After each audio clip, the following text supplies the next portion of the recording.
Generally इस तरीके की वीडियोस आपको कम ही मिलती हैं। तो अगर आप खुद का कोई काम करना चाहते हैं या किस तरीके के बिजनेस से जुड़े हुए हैं तो ये वीडियो को बिना स्किप करे अंत तक जरूर देखिएगा। 100% मैं एश्योरेंस देता हूं कि आपको वैल्यू जरूर मिलेगी। बहुत मजा आने वाला है, बहुत ही इंपॉर्टेंट चीजों पर आज बात करने वाले हैं। तो चलिए आज वीडियो को शुरू करते हैं। दोस्तों आज का जो टॉपिक है वो ये है कि हम सब जानते हैं कि अगर हम पैसे कमाना चाहते हैं तो हमें बिजनेस करना चाहिए, और बिजनेस का मतलब है किसी प्रोडक्ट एंड सर्विसेज को लोगों तक पहुंचाना या सेल करना यानी बेचना। और बेचने के तरीकों पर हमने एक वीडियो में बात करी है, आई बटन पर आपको इसका लिंक मिल जाएगा। कितने तरीके का हम रिटेल कर सकते हैं यानी कितने तरीके का प्रोडक्ट को सेल कर सकते हैं, ये हमने उस वीडियो में जाना है, तो आप उस वीडियो को पूरा देख सकते हैं। तो दोस्तों आज रिटेल के बारे में संपूर्ण बात करेंगे, उसकी एबीसीडी A to Z कि रिटेल क्या है, ये कितने तरीके का होता है, कैसे इसको किया जाता है और क्या क्या इसमें चैलेंजेस हैं और क्या क्या इंपॉर्टेंट चेंजेस हैं जो अगर हम लेकर आए तो हम अपने रिटेल के बिजनेस को इंप्रूव कर सकते हैं। और अगर यदि कोई अपना बिजनेस करना चाह रहा है, स्टार्ट करना चाह रहा है, तो वो भी इन बातों को ध्यान में रखकर एक बढ़िया बिजनेस एस्टेब्लिश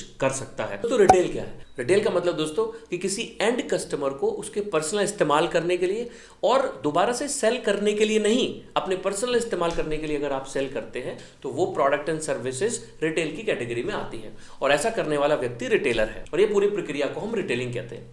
और रिटेल कितना इंपॉर्टेंट है बिजनेस के लिए ये हम सभी जानते हैं, क्योंकि जब तक कोई प्रोडक्ट एंड कस्टमर तक पहुंचेगा नहीं वो बिजनेस ही नहीं है। इसकी शुरुआत कब हुई थी, इसकी हिस्ट्री क्या है, इसका एवोल्यूशन क्या है? तो उसकी शुरुआत हुई थी बार्टर सिस्टम से, यानी कि हम चीजों के बदले चीजों को देते थे और वहां पर कोई मुद्रा नहीं होती थी, करेंसी नहीं होती थी। और उसके बाद नेक्स्ट जब इसमें और चेंज आया तो हमने मुद्रा को अडॉप्ट किया, मुद्रा धीरे धीरे प्रचलन में आई। और पहले क्या होता था कि वस्तुओं के बदले जब वस्तुएं देते थे तो उसमें एक लिमिटेशन होती थी कि आप इस चीज के बदले ये चीज दे सकते हैं। लेकिन जब करेंसी का अडॉप्शन हुआ और करेंसी आई तो वहां पर क्या हुआ कि और ज्यादा आसान हो गया और इसका जो दायरा है वो भी बढ़ गया। और करेंसी के बारे में, पैसे के बारे में संपूर्ण जानकारी क्या है, आई बटन पर इसका लिंक आपको मिल रहा है, वहां पर भी जाकर ये वीडियो को पूरा देख सकते हैं। उसके बाद आज तो आप देखते हैं कि फिजिकल स्टोर्स हैं और धीरे धीरे छोटे स्टोर फिर बड़े स्टोर बनते चले गए। तो इस तरीके से आज रिटेलिंग विकसित हुई। अब दोस्तों इसमें कितने तरीके होते हैं, किस किस तरीके से रिटेलिंग की जाती है? यहाँ पर मुख्यतः जो रिटेलिंग के तरीके हैं दोस्तों वो 3 तरीके का रिटेलिंग है। पहला तरीका है कि जहां पर आप स्टोर बेस्ड रिटेलिंग होती है, यानी शॉप होती है जहां पर फिजिकल। दूसरा तरीका होता है नॉन स्टोर बेस्ड रिटेलिंग, जहां पर कोई स्टोर नहीं है। इसमें बहुत सारे तरीके होते हैं, जैसे ई कॉमर्स आपने देखा होगा, टेली मार्केटिंग, या फिर टीवी में ऐड आपने देखा होगा ना, टीवीसी कार्यक्रम जैसे चलते हैं, आप फोन करो तो वो प्रोडक्ट आपके घर आ जाता है। या डायरेक्ट सेलिंग भी होता है जहां पर हम कस्टमर के पास जाते हैं और प्रोडक्ट को सेल करते हैं। और तीसरा है दोस्तों सर्विस बेस्ड रिटेलिंग, जैसे बैंक कंज्यूमर्स को सर्विस देता है, या फिर आप कार रेंटल सर्विस को देखें तो ये आ गया सर्विस बेस्ड रिटेलिंग में। अब दोस्तों जो आज हम बात करने वाले हैं वो बात करने वाले हैं स्टोर बेस्ड रिटेलिंग पर। नॉन स्टोर बेस्ड जैसे ई कॉमर्स, टेली मार्केटिंग, इस पर हम किसी और वीडियो में बात करेंगे। सो दोस्तों स्टोर बेस्ड के 2 प्रकार हैं। पहला हो गया अनऑर्गेनाइज्ड रिटेलिंग और दूसरा हो गया ऑर्गेनाइज्ड रिटेलिंग। अनऑर्गेनाइज्ड रिटेलिंग का मतलब क्या है? जैसे आपने आसपास की जो दुकानदार देखे होंगे, जो भी हमारे बगल में जो किराने वाला होता है, जो भी किसी भी तरीके का सामान आपको खरीदना होता है तो अपने बगल की दुकान से जाकर हम खरीद लेते हैं, ये अनऑर्गेनाइज्ड है। ऑर्गेनाइज्ड क्या है? ऑर्गेनाइज्ड में बहुत तरीके के स्टोर्स आपने देखे होंगे। ऑर्गेनाइज्ड और अनऑर्गेनाइज्ड में अगर अंतर देखें तो ऑर्गेनाइज्ड स्टोर के पास एक अप टू डेट टेक्नोलॉजी होती है, इनके पास ट्रांसपेरेंसी होती है अकाउंटिंग में, इनकी सप्लाई चेन मैनेजमेंट बढ़िया होता है और एक बढ़िया डिस्ट्रीब्यूशन सिस्टम भी ये विकसित कर लेते हैं। ऑर्गेनाइज सेक्टर में अलग अलग तरीके के स्टोर्स हैं, जैसे आपने कन्वीनियंस स्टोर का नाम सुना होगा। पहला अगर हम कन्वीनियंस स्टोर की बात करें तो आपने देखा होगा आसपास एक अच्छा सा स्टोर होता है, एक बढ़िया जगह होती है, नॉर्मल जो हमारे बगल की दुकान से थोड़ी बड़ी होती है, लंबे टाइम तक खुलती है, बढ़िया से वहां पर सारी चीजें मैनेज की जाती हैं, जैसे आपने पेट्रोल पंप के आसपास बहुत सारे स्टोर्स देखे होंगे। दूसरा है दोस्तों सुपरमार्केट्स। सुपरमार्केट्स जो होते हैं वो जनरली बड़े स्टोर्स होते हैं, यहाँ पर हाई वॉल्यूम में प्रोडक्ट बेचा जाता है, जिनका मार्जिन कम होता है बट वो बहुत ज्यादा सेल करते हैं, बड़े स्टोर्स होते हैं। और यहाँ पर फूड और ग्रोसरी के आसपास लगभग 70% जो है ये फूड और ग्रोसरी का आइटम यहाँ पर रहता है। जैसे आपने रिलायंस फ्रेश देखा होगा, बहुत सारे आइटम वहां मिलते हैं। तीसरा है दोस्तों हाइपर मार्केट, इससे भी बड़ा होता है हाइपर मार्केट। हाइपर मार्केट क्या मतलब? हाइपर मार्केट में जो फूड एंड ग्रोसरी है इसके अलावा भी बहुत सारी चीजें होती हैं, जैसे आपने बिग बाजार देखा होगा, स्पार देखा होगा, है ना, बहुत सारा वहां पर आइटम रहता है। इसकी शुरुआत हुई थी पेरिस में 1963 में और कैरेफोर ने इसकी शुरुआत की। नेक्स्ट है दोस्तों डिपार्टमेंटल स्टोर, ये इससे भी बड़ा होता है, कई सारे फ्लोर्स होते हैं, मल्टी लेवल्ड फ्लोर होते हैं, अलग अलग फ्लोर्स पर अलग अलग चीजें होती हैं। बॉन मोर्शी करके एक नाम था जिससे इसकी शुरुआत हुई थी। दोस्तों जैसे इंडिया में आपने देखा होगा लाइफस्टाइल, अलग अलग फ्लोर्स पर शॉपर्स स्टॉप और भी बहुत सारे। कुछ आपने देखे होंगे स्पेशलिटी स्टोर्स होते हैं। स्पेशलिटी स्टोर का मतलब है कि उसमें स्पेशल कैटेगरी के प्रोडक्ट्स ही होते हैं। मान लीजिए इलेक्ट्रॉनिक्स का शोरूम है तो वहां पर सिर्फ इलेक्ट्रॉनिक्स की ही रेंज मिलेगी, बट उसका पूरा डेप्थ मिलेगा बहुत सारा, जैसे आपने देखा होगा क्रोमा और रिलायंस डिजिटल देखा होगा आपने। इसके अलावा और भी एक तरीका है फैक्ट्री आउटलेट, आपने देखा होगा, ये ऑर्गेनाइज सेक्टर में ही है, जहां पर जो इन्वेंट्री बिक नहीं पाती, अनपॉपुलर है, अनसोल्ड है, आपने देखा होगा फैक्ट्री का आउटलेट है जहां पर ये सामान डायरेक्ट कस्टमर को सेल करते हैं। तो ये था सारा दोस्तों ऑर्गेनाइज सेक्टर। ऑर्गेनाइज्ड रिटेल की शुरुआत इंडिया में 1980s में शुरू हुई, जहां पर Bombay Dyeing, Raymonds, S Kumar ऐसे कंपनी ने शुरू किया। और एक बड़ा फेमस ब्रांड है टाइटन, जिसने शुरुआत की थी 1984 में प्रीमियम वॉचेस के स्टोर से। अब दोस्तों बात करते हैं कि इसका फ्यूचर क्या है। बहुत बड़ा मार्केट है। 2022 की रिपोर्ट कहती है भारत में टोटल जीडीपी का 10% मार्केट शेयर है, वो है रिटेल का, $1.3 ट्रिलियन का। अब इसमें से दोस्तों संभावनाएं बहुत है और भी बढ़ेगा। जैसे आप देखें कि मिडिल क्लास की इनकम बढ़ी है, वर्किंग वुमेन का जो परसेंटेज है वो बहुत बड़ा है, लोगों का लाइफस्टाइल चेंज हुआ है सोशल मीडिया के आने से, नॉर्मल मीडिया में एडवर्टीजमेंट के माध्यम से। आने वाले टाइम में ये मार्केट और तेजी से ग्रो करेगा। अब दोस्तों इसमें एक चैलेंज है।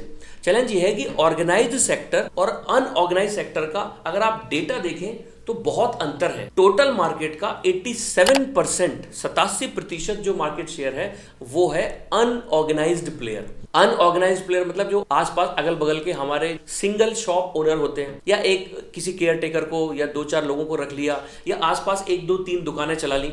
और एक बहुत बड़ी बात यह है कि हिंदुस्तान की 8% जनता को, 8% पॉपुलेशन को रोजगार भी ये सेक्टर दे रहा है। यानी कि एक आम इंसान के लिए एक बड़ा रोजगार का साधन है, ना केवल खुद के लिए और लोगों को भी रोजगार देने के लिए जो अनऑर्गेनाइज्ड रिटेल है ये बहुत बड़ी भूमिका निभा रहा है। बट इसमें चैलेंज है। चैलेंज ये है दोस्तों कि जो ये रेशियो है ये बदल रहा है, यानी ऑर्गेनाइज सेक्टर का जो परसेंटेज है वो बढ़ रहा है और अनऑर्गेनाइज सेक्टर का परसेंटेज कम हो रहा है। यानी जो हमारे आसपास के दुकानदार भाई लोग होते हैं उनका बिजनेस कम हो रहा है और जो बड़ी बड़ी कंपनीज हैं उनका बिजनेस बढ़ रहा है और आने वाले टाइम में और ज्यादा होगा। इसके पीछे कुछ बड़े कारण है। पहले तो हम ये देखते हैं कि क्यों बिजनेस है जो रिटेल का बंद करना पड़ता है बहुत सारे लोगों को, ये हम समझते हैं। और अगर रिटेल का बिजनेस बंद क्यों करना पड़ता है उसमें से बहुत सारी चीजें ये भी मिल जाएंगी कि हम क्या ना करें जिससे कि हमारा बिजनेस ना केवल चले और ग्रो भी करे। तो सबसे पहली चीज है लैक ऑफ प्रॉपर कैपिटल। जब मैं बिजनेस की शुरुआत करने जा रहा हूं, मैं कोई दुकान खोलने जा रहा हूं, तो मुझे ये पता नहीं है कि उसमें कितना पैसा लगेगा, कितनी इन्वेंट्री होना मिनिमम जरूरी है। अगर वो हिसाब किताब है कि मिनिमम मुझे 3 लाख की इन्वेंट्री चाहिए बट मैंने इन्वेंट्री के लिए सिर्फ 1 लाख रुपए को मैनेज किया, तो यहां पर ये फंड का प्रॉब्लम हो सकता है। दूसरा कि इसके जो एक्सपेंसेस हैं, जब दुकान खुल जाएगी तो अगले 6 महीने तक अगर मैं प्रॉफिट में नहीं रहता हूं तो मैं जो खर्चे हैं उसको कैसे मैनेज करूंगा। ये भी बहुत सारे लोगों का प्रॉब्लम है। वो दुकान खुलने के बाद उनको लगता है कि अरे 2 महीने हो गए, 3 महीने हो गए, मुझे इनकम नहीं आ रही है, अब क्या करें, ये तो सर्वाइव करना बड़ा मुश्किल है, इसको बंद करना पड़ जाएगा। तो ये भी बड़ी समस्या है। दूसरी चीज हो सकती है नेग्लिजेंस, कि जो चेंजेस हो रहे हैं, जो मार्केट में चेंजेस आ रहे हैं, जो बदलाव हो रहे हैं, उसको लेकर हम अवेयर नहीं है और उसको अडॉप्ट नहीं कर पा रहे हैं। नेक्स्ट बड़ा इंपॉर्टेंट चीज है और वो है मैनेजमेंट एंड लीडरशिप में प्रॉब्लम। मैनेजमेंट में मतलब कि लोगों को मुझे काम पर रखना चाहिए, नहीं करना चाहिए, मैं खुद ही सारा कर लूं, कोई एम्प्लॉय रखूं तो उसकी सैलरी कैसे होगी, मैं मैनेज कर पाऊंगा, नहीं कर पाऊंगा, और अगर मैंने रख भी लिया तो कौन सा काम किसको दूं या ना दूं, सारा काम मैं ही कर लूं, मेरा रोल क्या है लीडरशिप में, लोगों का रोल क्या है, किसको कैसे मैनेज करना है, फंड को कैसे मैनेज करना है, जो उधार है कस्टमर का उसको कैसे मैनेज करना है, जो डिस्ट्रीब्यूटर का पेंडिंग अमाउंट है उसको कितना मैनेज करना है, अभी हमारे पास कैश कितना है। ये सारी चीजों को जो मैनेज है ये भी बहुत बड़ा रोल निभाता है किसी न किसी बिजनेस के लॉस में जाने में। और कुछ लोगों को देखा गया एक्सपेंशन को लेकर बड़ी प्रॉब्लम है। जब कोई बिजनेस थोड़ा सा चल पड़ता है और थोड़ा सा प्रॉफिट में आया ही होता है या कभी कभी नहीं भी आता, तो भी देखा गया कि वो उसको एक्सपेंशन में लग जाते हैं और एक लोकेशन पर हमारा अच्छा प्रॉफिट नहीं मार्जिन हो रहा, फिर भी हम कई लोकेशन पर अपना बिजनेस एक्सपेंड कर लेते हैं और यहां से भी बड़ी प्रॉब्लम्स आती हैं। तो यहां मैं बात कर रहा था दोस्तों चैलेंजेस क्या है जो हमें बदलाव करने ही पड़ेंगे। जितने दुकानदार भाई हैं इनके लिए बड़ा इंपॉर्टेंट है जो दोस्तों हमारा कस्टमर है बड़ा खतरे में है, क्योंकि एक नया कस्टमर एक्वायर करना और अगर कस्टमर है तो उसका रिटेंशन, ये बड़ी समस्या है आज की डेट में, स्पेशली अनऑर्गेनाइज सेक्टर में। यहाँ पर हजारों ऑप्शंस हैं कस्टमर के पास। वो ई कॉमर्स पर जाकर अपना प्रोडक्ट सर्च कर सकता है, बहुत सारी वैरायटी मिलेगी, ऑफर्स मिलेंगे, डिस्काउंट मिलेगा। यहाँ से बचेंगे तो ऑर्गेनाइज स्टोर्स है, बहुत सारे स्टोर्स पर तरह तरीके की स्कीम्स है, बहुत सारी वैरायटी है। तो हमें अपने बहुत सारी चीजों में बदलाव लाना होगा जिससे कि हम मार्केट में कंपटीशन में रह सके और कस्टमर को एक्वायर भी कर सके। तो इसके लिए जो सबसे इंपॉर्टेंट चीज है वो क्या है, वो है बाइंग एक्सपीरियंस। बाइंग एक्सपीरियंस क्या है कि जब कस्टमर आपके पास आ रहा है तो उसको हम कैसा अनुभव दे रहे हैं, हमारा बिहेवियर कैसा है, हमारा एम्बियंस कैसा है। इस एम्बियंस के लिए तो सबसे इंपॉर्टेंट चीज है कि जब हम दुकान की शुरुआत करें तो लोकेशन का खास ध्यान रखें। एक अच्छी लोकेशन पर ही शॉप ओपन करना चाहिए। मैं ये नहीं बोल रहा हूं कि बहुत पॉश इलाके में बहुत ज्यादा अगर रेंटल प्रॉपर्टी है तो बहुत रेंट ज्यादा हो, बट हमेशा याद रखिएगा कि आपकी लोकेशन बहुत इंपॉर्टेंट रोल निभाती है ग्राहक के आने में, ग्राहक ग्राहक वहीं जाता है जहां पर उसको अच्छा लगता है। दूसरी चीज है, जो दुकान को आप मैनेज कर रहे हैं, सामान को रखने का जो तरीका है वो बड़ा अनऑर्गेनाइज्ड होता है, वो सही तरीके से रखा नहीं जाता, जिससे कस्टमर को एक्सपीरियंस अच्छा नहीं होता। तो हमें क्या करना चाहिए, अपने काउंटर को, आसपास की जगह को बड़ा साफ सुथरा रखना चाहिए, चीजों को मैनेज करना चाहिए, हर एक की कैटेगरी बना देनी चाहिए कि इस कैटेगरी की चीज इस जगह मिलेगी, इस कैटेगरी चीज यहां पर दुकान पर रखी है, तो देखने में अच्छा लगे। साफ सुथरा बहुत इंपॉर्टेंट है। दूसरा दोस्तों, बहुत लोग हैं सारा काम खुद करते हैं, इसलिए उनको टाइम नहीं मिल पाता ये सब चीजों को करने का। तो मैं उनसे अनुरोध करूंगा कि थोड़ा सा पैसा निकालकर किसी को काम पर रख लीजिएगा अपनी मदद के लिए, जिससे कि आपके पास भी टाइम हो और आप जिस बिजनेस को बना रहे हैं एटलीस्ट उसके लिए समय दे सके, उसको अच्छे से मैनेज कर सके। तो आपके जो एम्प्लॉइज हैं उनको सही ट्रेनिंग दें। मैं ये नहीं कह रहा कि ट्रेनिंग के लिए उनको कहीं भेजना पड़ेगा, आप उनको बिहेवियर की, व्यवहार की बेसिक जानकारी, नॉलेज जरूर दें कि कस्टमर ही सब कुछ है। हमें भी ये चीज को सीखना है, अपने एम्प्लॉइज को भी सिखाना है कि कस्टमर है तो हम है, कस्टमर के लिए हम बैठे हैं। और अगर कस्टमर को हम अच्छा एक्सपीरियंस देंगे तो कस्टमर ना केवल वापस आएगा बल्कि और भी बहुत सारे कस्टमर्स को भी हमारे बारे में बताएगा। और इसमें हमारा जो अपीयरेंस है बहुत इंपॉर्टेंट है। जो दुकान का फिजिकल अपीयरेंस, हमारा खुद का फिजिकल अपीयरेंस और हमारी बॉडी लैंग्वेज, ये बहुत इंपॉर्टेंट रोल निभाती है अगर हम एक दुकानदार हैं। क्योंकि यहाँ पर दोस्तों बहुत बड़ा मॉल जैसा नहीं है, बड़े स्टोर्स नहीं है जो शॉपिंग एक्सपीरियंस चेंज करें। उसका शॉपिंग एक्सपीरियंस क्या है जरा आप बताइए। जो उसका बाइंग एक्सपीरियंस है वो आपका जो फिजिकल अपीयरेंस शॉप का है, जैसी शॉप देखने में लग रही है, अच्छे से साफ सुथरा है, सब कुछ मैनेज है। बहुत सारे लोगों को मैंने देखा है सालों से दुकान में रिनोवेशन नहीं किया, बहुत पुराना हो चुका है इंटीरियर। तो दोस्तों इस पर थोड़ा ध्यान दीजिएगा